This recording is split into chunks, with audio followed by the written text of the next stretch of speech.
तकलीफ होती है। अभी एक सच्ची घटना मेरे साथ घटित हुई। मैं एक दिन कानपुर गया था भारत स्वाभिमान की सभा के लिए। तो कानपुर के रेलवे स्टेशन पे उतरा। उतरने के बाद शहर में बाहर आने के लिए नीचे पुल पर से उतर के आया तो एक छोटी सी चाय की दुकान थी। उस पर एक बेटी और एक माँ और एक छोटा सा बेटा आपस में बात कर रहे थे। वो क्या बात कर रहे थे? वो कह रहे थे, माँ हम गरीब क्यों हैं? तो कान में मेरे शब्द पड़ गए।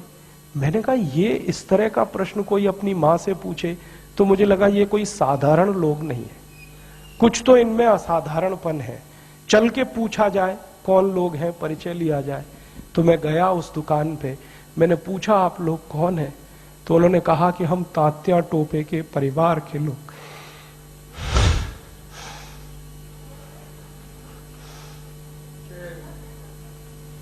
हमारे देश में तात्या टोपे के परिवार के लोगों को चाय बेचनी पड़ी और गद्दारों को सिंहासन मिले,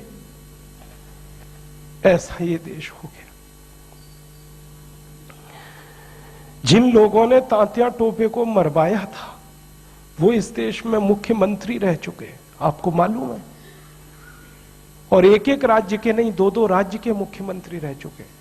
तात्या टोपे का गुप्त पता जिन गद्दारों ने अंग्रेजों को बताया था, उस खानदान के कई लोग इस देश में मंत्री रह चुके हैं। झांसी की रानी लक्ष्मीबाई को जिन्होंने मरवाया था वो इस देश में मंत्री रह चुके हैं। और तात्या टोपे जिन्होंने जवानी लगा दी देश के लिए, उनके परिवार के लोग चाय बेच रहे हैं। ये देश है और ये अब बर्दाश्त नहीं होता, और ये बर्दाश्त होना भी नहीं चाहिए किसी को। क्यों बर्दाश्त होना चाहिए? ऐसा देश तो हमने कल्पना कभी की नहीं थी।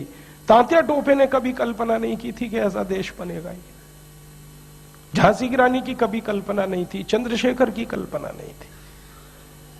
चंद्रशेखर जैसे क्रांतिवीर ने इस देश की क्या कल्पना की होगी। एक कहानी सुनाता हूं कि वो घर से भाग गए थे 13 साल की उम्र में। माता पिता बहुत गरीब थे, खाने को घर में नहीं था, घर छोड़कर भाग गए, बनारस आ गए, क्रांतिकारियों के संगठन में शामिल हो गए। और उसी संगठन ने थोड़े दिन के बाद काकोरी कांड किया था और खजाना लूटा था। तो धन आ गया, थोड़ा सा पैसा आ गया।